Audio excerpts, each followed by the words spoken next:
자들은 다 여호와의 것이로다. 여호와께서 그 터를 바다 위에 세우시며 강들 위에 건설하셨도다. 여호와의 산에 오를 자가 누구며 그의 거룩한 곳에 설 자가 누구인가? 그 손이 깨끗하며 마음이 청결하며 뜻을 허탄한 데 두지 아니하며 거짓 맹세하지 아니하는 자로다. 그는 여호와께 복을 받고 구원의 하나님께 의를 얻으리니 이는 여호와를 찾는 족속이요 야곱의 하나님의 얼굴을 구하는 자로다. 아멘. 거룩하시고 자비로우신 아버지 하나님, 복된 성인을 통하여서 저희의 발걸음 주의 아름다운 전으로 옮길 수 있도록 함께해 주심을 감사드립니다. 혼란과 혼돈의 시대를 살아가는 저희들에게 늘 주의 전을 사모하며 말씀을 사모하며 함께 모이는 자리를 사모하는 아름다운 믿음을 더하여 주시어서 귀한 자리, 아름다운 자리로 저희를 모이게 해주셨사오니 오 주여, 이 귀한 시간 하늘의 신령한 은혜의 충만한 시간이 되어지게 하시고 또한 하늘의 뜻이 보여지는 복된 시간 되어지게 하시며 말씀의 능력으로 덧입는 복된 시간 되어지게 하옵소서. 우리 주 예수 그리스도의 이름으로 간절히 기원하옵나이다. 아멘.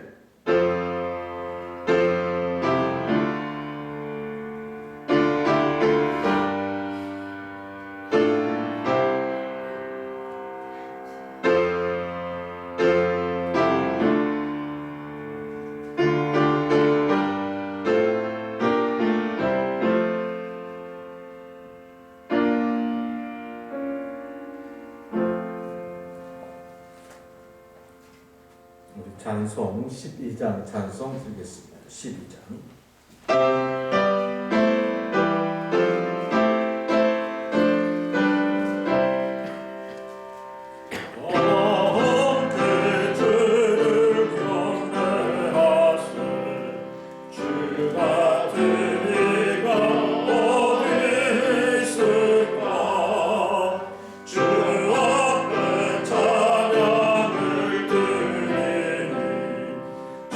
성령이여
나는 전능하신 아버지 하나님 천지의 창조주를 믿습니다.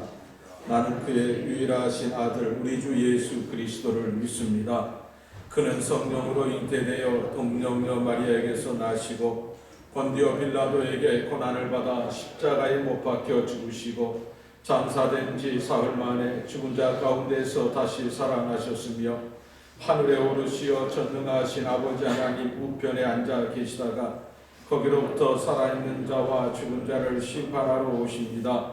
나는 성령을 믿으며 거룩한 공교회와 성도의 교제와 죄를 용서받는 것과 몸의 부활과 영생을 믿습니다. 아멘.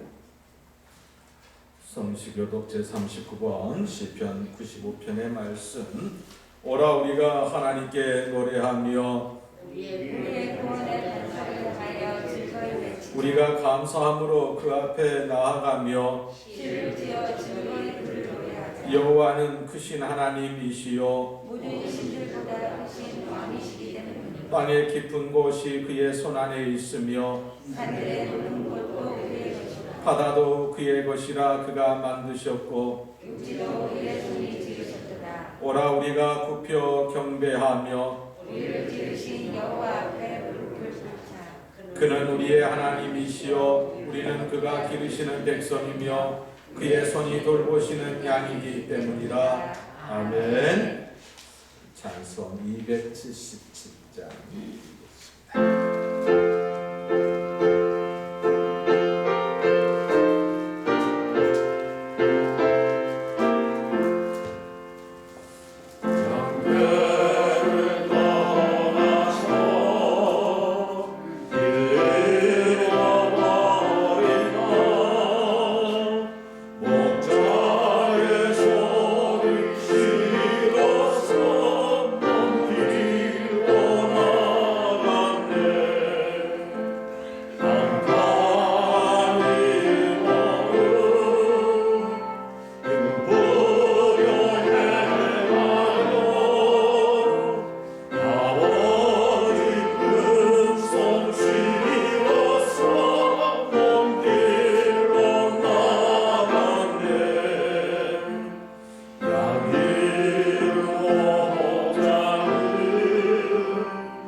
생수의 근원이 되신 아버지 하나님,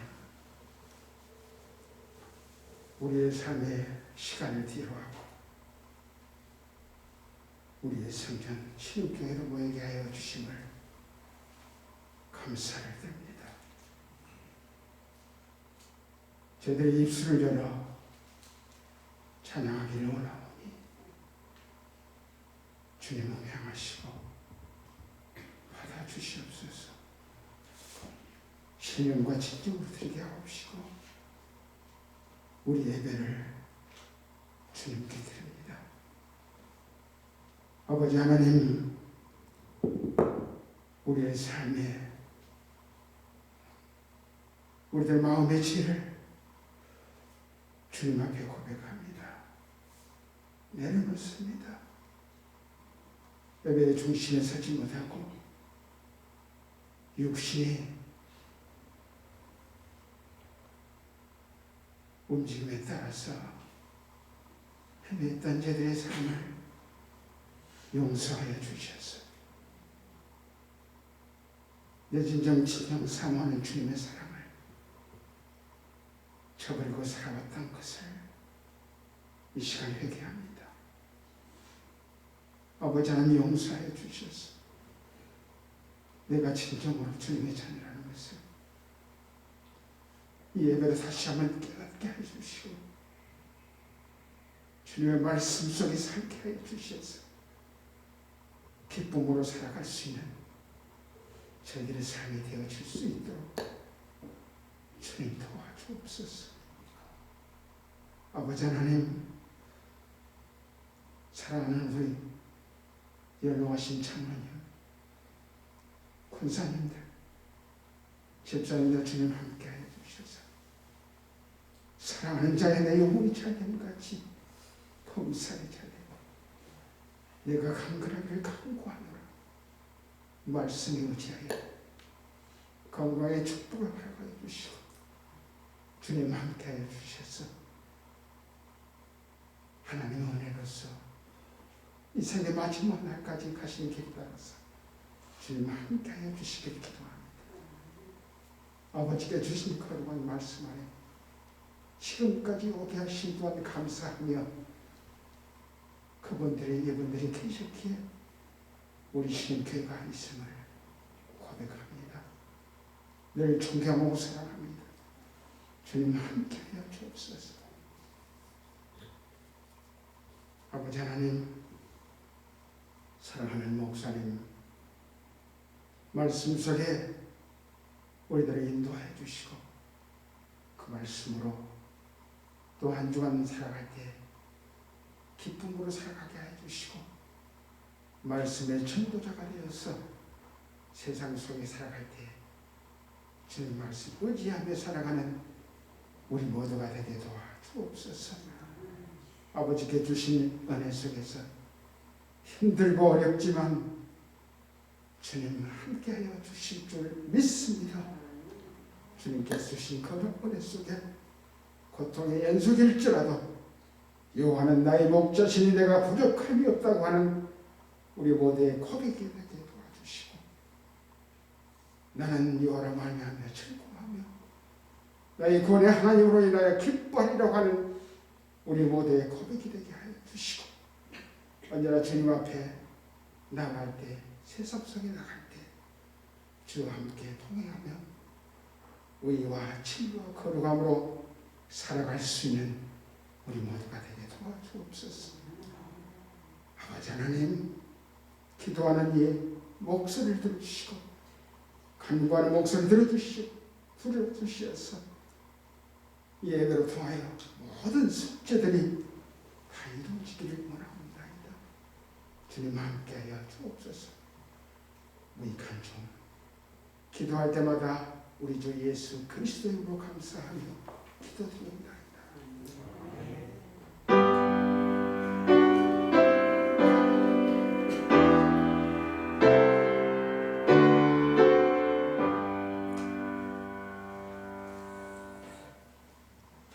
예, 감사합니다. 이 시간 성경 말씀, 구약 성경 시편의 말씀에서 보겠습니다. 시편 119편 24절 말씀으로 보겠습니다. 119편 24절로 37절의 말씀 제가 공독해 드리겠습니다. 25절 말씀입니다. 25절로 32절. 내 영혼이 진토에 붙어 싸우니 주의 말씀대로 나를 살아가게 하소서. 내가 나의 행위를 아뢰며 주께서 내게 응답하셨사오니 주의 율례들을 내게 가르치소서. 나에게 주의 법도들의 길을 깨닫게 하여 주소서. 그리하시면 내가 주의 기이한 일들을 작은 소리로 읊조리이다. 나의 영혼이 눌림으로 말미암아 녹사오니 주의 말씀대로 나를 세우소서. 거짓 행위를 내게서 떠나게 하시고 주의 법을 내게 의뢰로이 베푸소서. 내가 성실한 길을 택하고 주의 규례들을 내 앞에 두었나이다. 내가 주의 증거들에 매달려 싸우니 여호와여 내가 수치를 당하지 말게 하소서.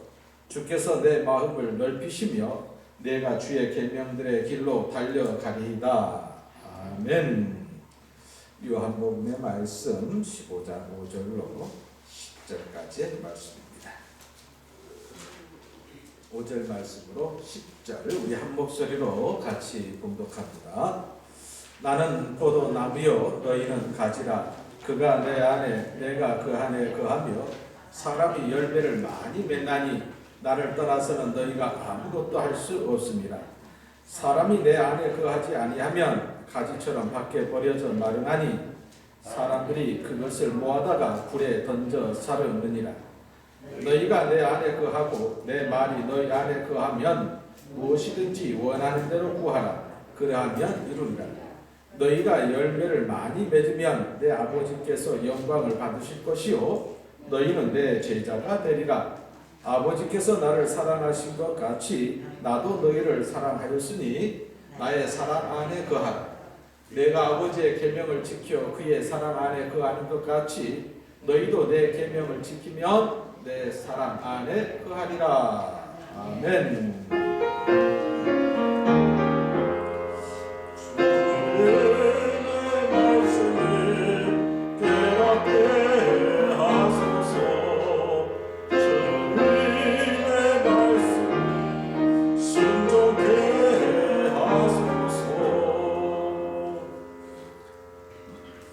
오늘 함께 하실 찬양은 복음성가 55쪽이죠.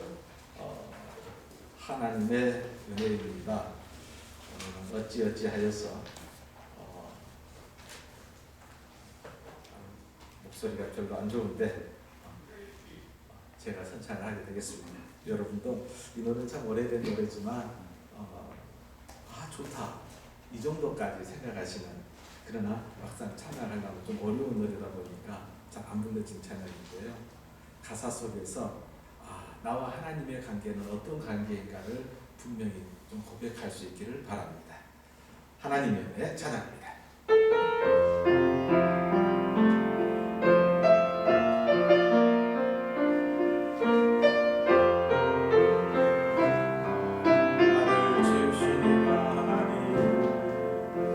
나를 지으시니가 하나님,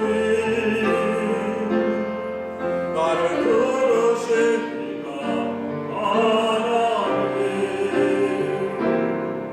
나를 보내시니가 하나님, 나이가 된 것은 다 하나님이라. 나의 하여도 할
그런 것보다 이 찬양의 가사를 음미하다 보면 하나님과 나와의 관계는 이런 아주 특별한 관계구나. 여기에 감동을 받다 보면 울컥하지 않습니까? 저는 여러분들이 정말 기도 가운데서도 눈물, 그리고 말씀을 듣는 자 속에서도 눈물을, 특별히 찬양 가운데서도 눈물로 하나님께 영광 돌리시기를 간절히 바랍니다. 바로 그렇습니다. 이 찬양은 말 그대로 오늘 말씀과 더불어서 매치를 시켜보니까 그렇구나. 하나님과 우리의 관계는 어떤 관계인가?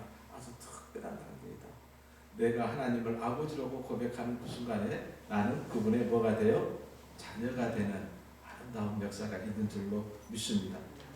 특별히 오늘날 우리 삶의 자리 속에서 코로나19는 많은 것들을 우리에게서 빼앗아 갔습니다. 그동안에 우리가 소중히 여겼던 모든 것들, 또 우리가 정말 좋아하고 함께 하려고 했던 모든 것들을 코로나19는 다 가져갔습니다.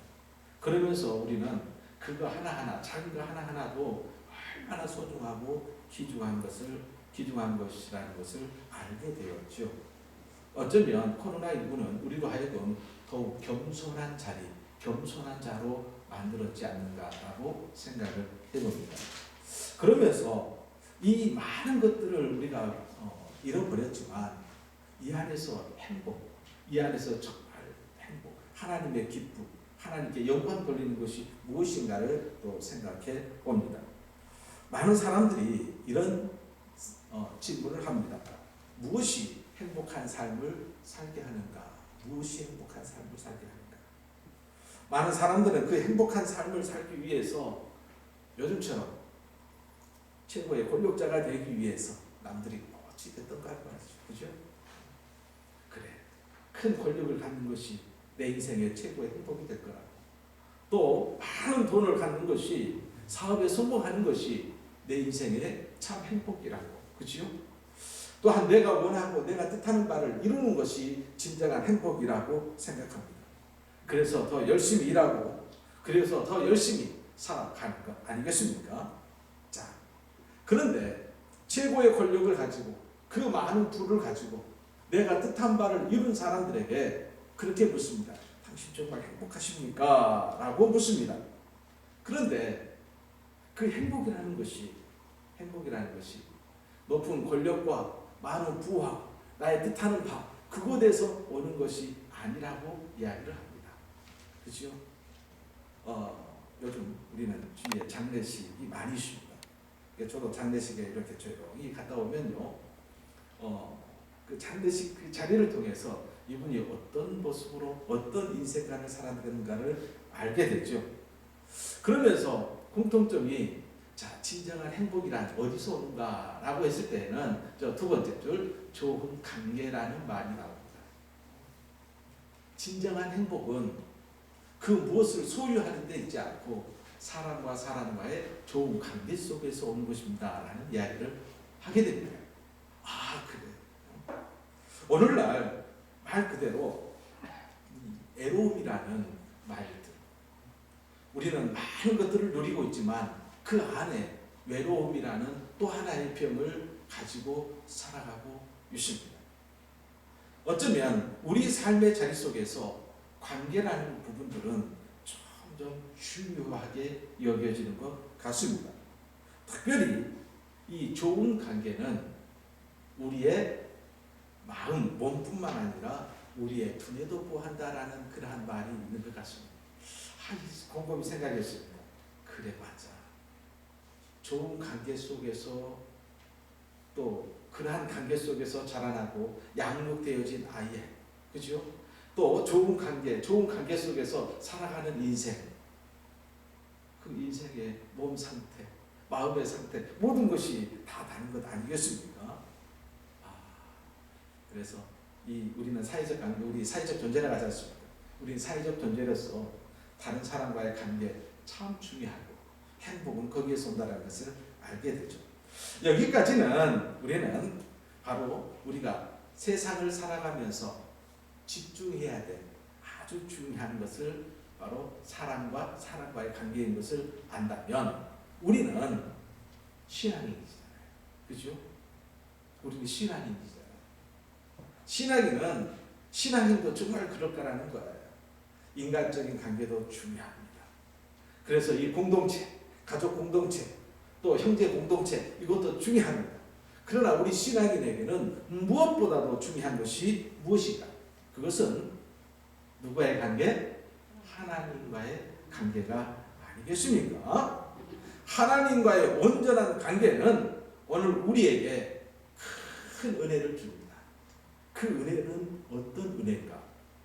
하나님과의 온전한 관계 속에서 하나님께서 주시는 최고의 은혜가 무엇일까? 그 무엇일까? 따라서 해봅시다. 평안이에요.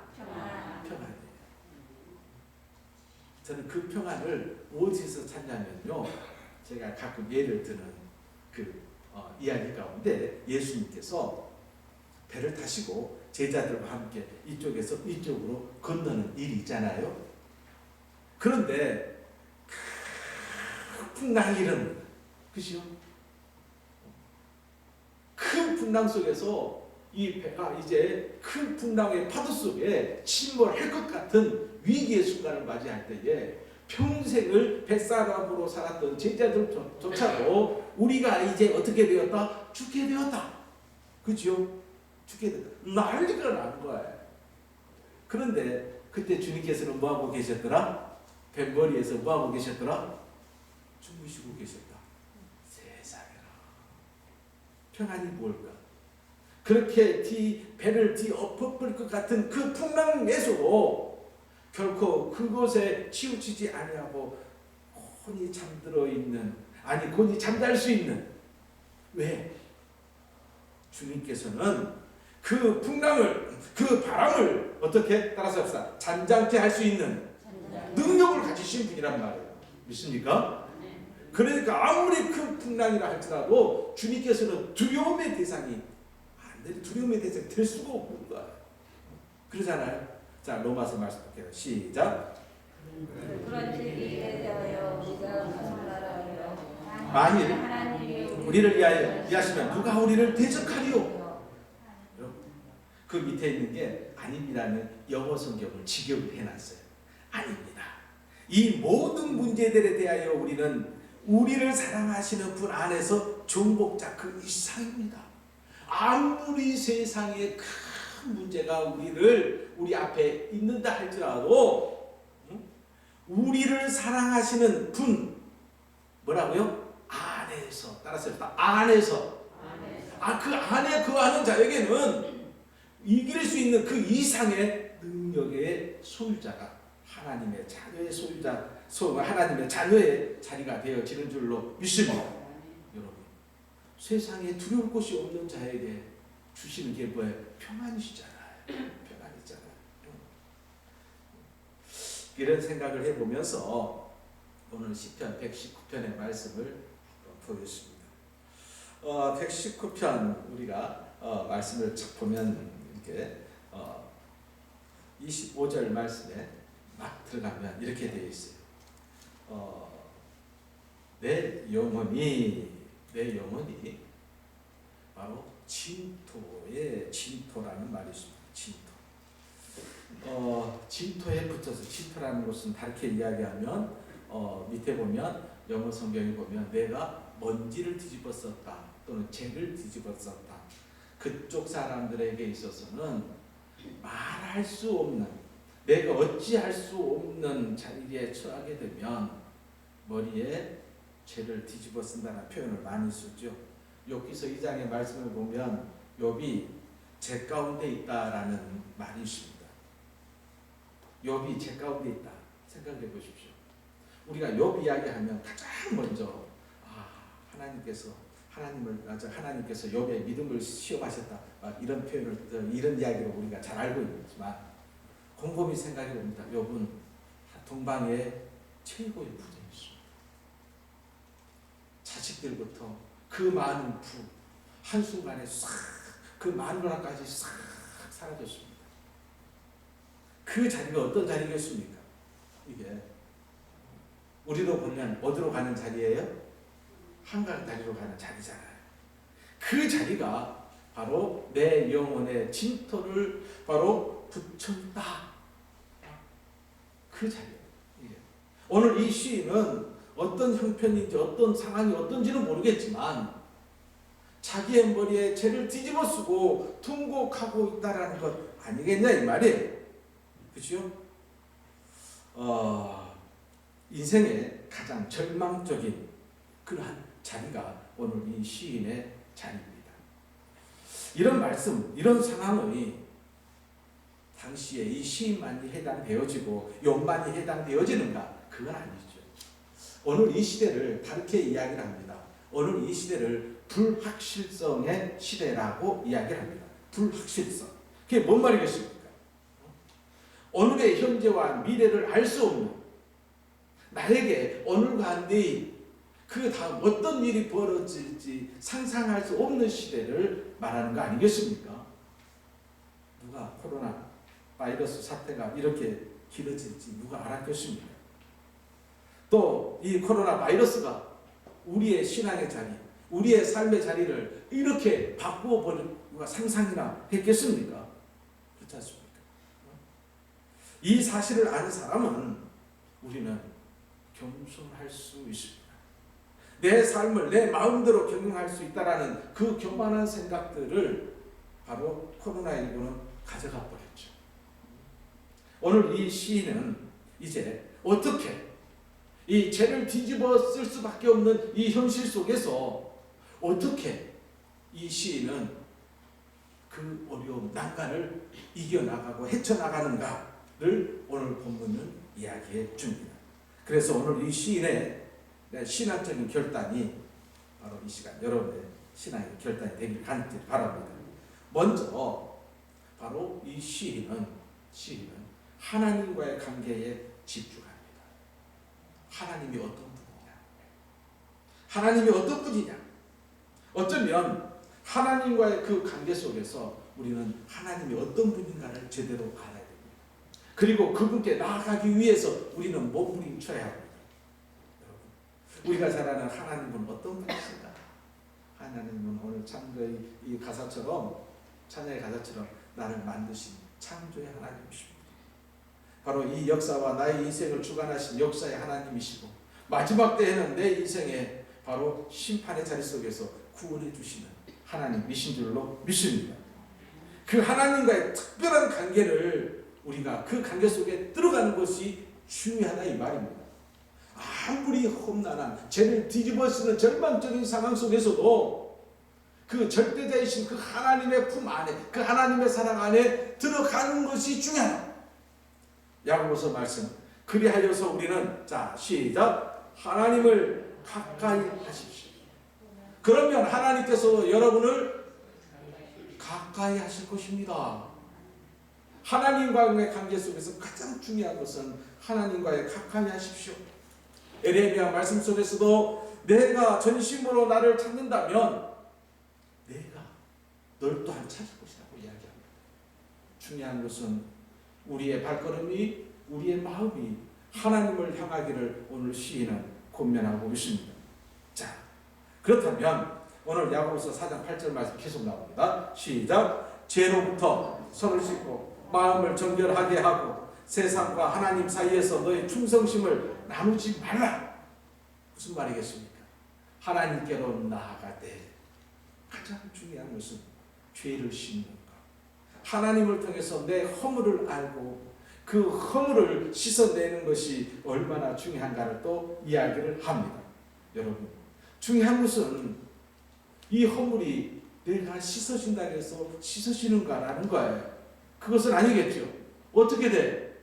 시작. 내가 나의 행위를 뭐 하였더니 고백하였더니 내게 대답하셨습니다. 그 다음에 내가 지금껏 해왔던 모든 일을 고백했더니 주께서 내게 응답하셨습니다. 나의 허물과 나의 모든 죄는 하나님을 가까이 할 수 없습니다. 그럼에도 불구하고 그 온전한 고백을 가지고 내가 하나님께 회개함을 통하여 나아갈 때에 하나님께서는 기꺼이 끌어안으시더라는 거예요. 어쩌면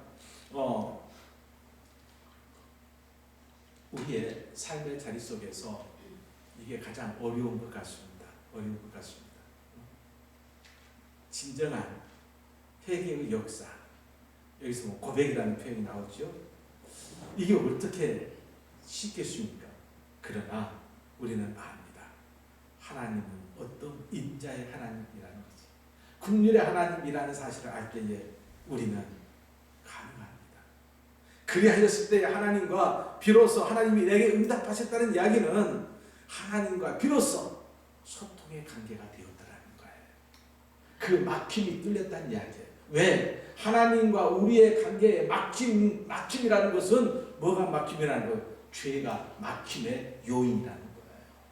이게 죄가. 그렇죠? 자, 성경에 또 이런 말씀도 있습니다. 전도서 7장. 자, 형통한 날에는 기뻐하고 공고한 날에는 생각하라. 하나님 이 두 가지를 평행하게서 하사 그 장래의 일을 능히 헤아리 알지 못하게 하셨느니라.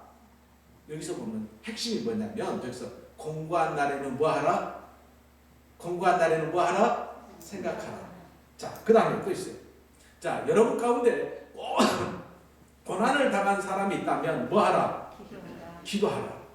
공고한 사람, 공고한 자리 생각하라. 또한 고난을 당한 사람이 있다면 뭐하라? 기도하라. 그 말은 뭔 말이겠어요? 우리가 공고한 자리에 있다. 그리고 또한 고난의 자리에 있다. 누구를 생각하라? 하나님을 생각하라. 하나님이 어떤 분이라는 것을 생각하라. 그리고 그분을 향하여서 기도의 자리로 나아가라. 라는 것 아니겠습니까? 바로 그렇습니다. 오늘 이 시인은 바로 이러한 신앙의 자리를 통해서 하나님과의 특별한 관계의 그런 자리에 나아갑니다. 하나님께 나아가기를 열심히 하십시오. 그리고 그분께 그 모든 죄와 허물을 고백하십시오. 우리 하나님은 기꺼이 끌어 안으실 것입니다. 그리고 또 하나, 하나님이여 나로 하여금 어떻게 살지 알려주시옵소서. 알려주시옵소서. 그것이 바로 요한복음 6장에 나오죠. 하나님께서 원하시고 기뻐하시는 일. 자, 많은 사람들이 예수님께 이렇게 묻습니다. 하나님께서 원하시는 일을 하기 위해 우리가 무엇을 해야 할까요? 2000년 전에 유대교를 믿던 사람들이 예수님께 질문을 합니다. 우리 또한 이 질문을 받으면서 하나님이 기뻐하시는 일을 하기 위해서 참 일을 많이 찾고 하려고 합니다. 그런데 저도 목회 이렇게 30년 쭉 하다 보니까요. 우리는 이걸 판단을 잘해야 돼요. 정말 하나님이 기뻐하시는 일인지 내 기쁨을 위해서 일하는 것인지 이걸 판단을 잘해야 돼요. 그렇죠? 많은 사람들이 여기에 빠져 있어요. 내가 좋아서 내가 기뻐하는 일을 하나님이 기뻐하시는 일로 착각을 합니다. 정말 하나님이 기뻐하시는 일이 무슨 일일까? 하나님이 기뻐하시는 일, 시작! 하나님께서 보내신 사람을 믿는 것이 하나님의 일이다. 하나님께서 보내신 이 그분이 누구시라고요? 누구시라고요? 예수님이시잖아요. 예수님이시잖아요. 하나님께서 기뻐하시는 일이란 하나님이 보내신 그 예수님을 믿는 일입니다. 그리고 그 믿는 일 가운데에 우리는 알게 됩니다. 함께 보겠습니다. 시작. 그러므로 예수께서 자기를 믿는 유대인들에게 이르시되 너희가 내 말에 거하면 참 내 제자가 되고 진리를 알지니 진리가 너희를 자유케 하리라. 말 그대로 예수님을 믿는 일은 말 그대로 예수님의 말씀, 예수님의 마음, 예수님의 뜻한 바를 이루어 나가는 일이 되겠죠. 어쩌면 예수님의 제자가 되고 예수를 믿는다는 것은 예수님의 말씀과 예수님의 교훈 이것 뗄래야 뗄 수 없는 관계가 되어지는 것 아니겠습니까? 그래서 중요한 것은 자 하나님이 기뻐하시는 일을 하나님이 기뻐하시는 하나님의 일이라는 것은 하나님이 보내신 예수를 제대로 믿는 것인데 예수를 믿는다는 것은 예수님의 제자가 된다는 것은 예수님의 말씀과 예수님의 교훈 속에서 내 삶을 결단하는 거예요. 이게 그렇죠? 그래서 오늘 시인은 나로 하여금 하나님의 말씀을 알게 하옵소서 고백합니다. 27절 시작. 나로 주의 교훈들과 가르침을 이해하게 해주소서. 그 다음에 30절 31절 나의 마음을 주의 말씀 법도들에 맞추어 놓았습니다. 여호와여 나는 주의 법규들을 단단히 붙들고 있습니다. 34절 나에게 깨달음을 주소서. 그 다음에 나의 마음이 주의 말씀들로 향하게 하시고 이기적인 이익들을 향하지 않게 해 주소서. 내가 무가치한 것들에서 눈을 떼게 하시고 주의 말씀으로 나를 보호하소서. 여러분 오늘 이 시인은 마지막에 그렇게 합니다. 하나님의 말씀으로 내가 깨닫게 해달라. 그죠? 그리고 하나님의 말씀으로 내 인생이 살아가게 해달라. 그죠? 마지막에는 내 인생 속에서 오직 하나님의 말씀만이 나를 보호한다. 말씀만. 그죠? 여러분 오늘 이 시인은 분명하게 이야기를 합니다. 하나님과의 특별한 관계를 위해서 하나님께로 나아가기를 기도합니다. 나의 모든 죄가를 고백할 때에 오직 하나님께서 받아주시고 용서하고 사하여 주실 것을 또 믿으며 하나님께로 나아갑니다. 그리고 말씀 속에서 하나님과의 특별한 관계의 인생이 되어지기를 기도합니다. 이러한 인생이 어떤 인생인가? 따라서 봅시다. 이러한 인생은 열매 맺는 인생이다. 우리는 오늘 포도나무 비유를 하면서 열매가 무엇인가를 생각해 봅니다. 그렇지 않아요? 열매. 분명히 마태복음 7장 20절에 뭐라고 그랬어요? 그들의 열매로 그들을 알리라. 오늘 본문에서도 열매를 많이 맺으면 열매란 우리 삶 속에 무엇인가? 열매를 제가 언제 여러분께 한번 말씀드렸습니다. 열매란 무엇인가? 열매란 곧 삶이다. 열매란 곧 무엇이다? 행동, 액션이다라고 이야기를 했어요. 오늘 우리에게 열매는 행함, 우리의 삶 자체가 열매가 되어진다라고 말씀을 드렸습니다. 특별히 이 계절은 열매의 계절이라고 이야기를 합니다. 그치요? 저도 시골이 가까이 있어서 열매를 거두기 위해서 자주 내려갑니다. 얼마나 탐스럽고 얼마나 보람지는지. 농부에게 열매는 1년의 수고를 한순간에 다 잊게 만드는 것 같습니다. 신앙의 열매. 여러분 우리의 자녀들이 어찌할 때에 여러분 정말 보람있다. 내가 힘들게 저희들을 키운 보람이 있다. 어쩔 때요? 어쩔 때 내 뜻한다. 내가 원하는다. 내 기쁨의 삶이 되었을 때 아니겠습니까? 바로 그렇습니다. 우리는 세상 속에서도 뜻한 바를 이루기 위해서 무진장에게 애를 쓰고 수고를 많이 합니다. 근데 우리는 알죠? 우리의 인생사 내가 원하는 것보다 내가 원하는 대로 되어지는 일보다 되어지지 않는 일이 훨씬 많이 있습니다. 오늘 시편에서도 나오지만 내 인생에 불필요한 것들을 위해서 수고를 다 했는데 나중에는 손에 쥔 것이 없는 것 같습니다. 시편 127편이죠? 한번 볼까요? 수고의 떡을 먹음이 헛되도다. 무슨 말이겠습니까? 잠도 제대로 못 자고 먹을 것도 제대로 먹지 못하면서 해를 썼습니다. 그럼에도 불구하고 저는 그걸 많이 느낍니다. 여러분 인생에 있어서 꼭 손에 쥐어야 될 것들이 있습니다. 꼭 성취해야 될 것이 있어요. 그래서 우리는 자녀들에게 열심히 공부를 가르치고 또 몸도 단련시키고 또 뒤에서 열심히 후원을 많이 합니다. 그런데 우리 신앙인은 달라야겠죠. 장례식을 치르다 보면 정말 그렇습니다. 진짜 거기는 인생의 참 가치가 무엇인가 알게 해주는 것이 그것이 아닌가 싶습니다. 정말 우리 인생의 마지막 순간에 내가 정말 내 인생 잘 살았다. 이 죽음도 내 이 죽음도 두렵지 아니하고 평안히 기꺼이 맞이할 수 있는 사람은 어떤 사람인가? 그렇잖아요. 우리는 죽음 직전까지 준비를 다 합니다. 보험, 연금 다 준비합니다. 그럼에도 불구하고 막상 죽음의 자리 속에서는 모든 사람은 두려움에 떨 수밖에 없습니다. 근데 묻습니다. 죽음의 자리 속에서 그 죽음을 두려워하지 아니하고 평안함 속에서 맞이할 수 있는 사람은 무엇을 준비한 사람이요? 뭘 준비한 사람이요? 따라서 합시다. 예수. 예수의 이름으로 천국을 준비한 사람이요. 아니겠어요? 맞지요? 바로 그래. 수고의 떡을 먹음이 헛되다.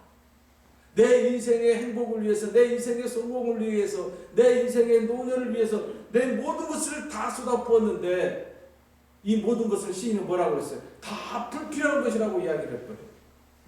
그렇죠? 여러분, 그러나 이 불필요한 것도 하나님의 은혜 가운데에 또 하나님께서 주시는 은혜로 말미암으면 그 모든 것도 또한 하나님께서 주시는 복이 되는 순간에 그곳에서도 우리는 또 행복을 찾을 수 있는 그러한 일들을 우리는 만나게 됩니다. 그래서 여러분, 돈도요 내가 버는 거다. 또한 취직도 또한 내 사업도 내가 한다라는 그 생각은 우리 크리스찬에게는 맞지 않는 것 같습니다. 왜 이야기를 하냐면 오늘 포도나무가 그래요. 포도나무. 사도 바울은 인생을 말 그대로 예수님을 만나는 담에석 도상 이전에는 그가 하고 싶은 것들을 다 이루어냈어요. 세상 사람들이 보기에 그 화려한 스펙들을 다 하나하나 다 이루어냈어요. 그런데 나중에는 그 모든 것들을 무엇으로 여겼다고 그랬죠? 배설물로 여겼다고 그랬어요. 그런데 우리는 곰곰이 생각해 봅니다. 사도 바울에게 있어서 신앙 고백, 배설물로 여기는 그 모든 것들 하나하나는 하나님께서 또한 나중에 어떻게 요긴하게 쓰시는 것들이 되어져요. 여러분, 왜 하나님께서 12명의 제자를 나놓고 사도 바울을 통해서, 사울이라는 사람을 통해서 오늘 이 신약 성교의 대위대한 큰 일을 다 하게 하셨을까? 생각을 해보세요. 사도 베드로를 생각해. 베드로의 믿음, 요한의 믿음, 12명의 제자들의 믿음을 보십시오. 어찌 사도 바울과 비교할 수 있겠습니까? 그렇잖아요. 예수님의 제자들은 예수님의 밑에서 훈련받고 연단받으면서 말 그대로 예수님의 삶을 일거수일투족을 지켜보면서 훈련된 자들이에요. 근데 사도 바울은 그렇지 않았어요. 그렇잖아요.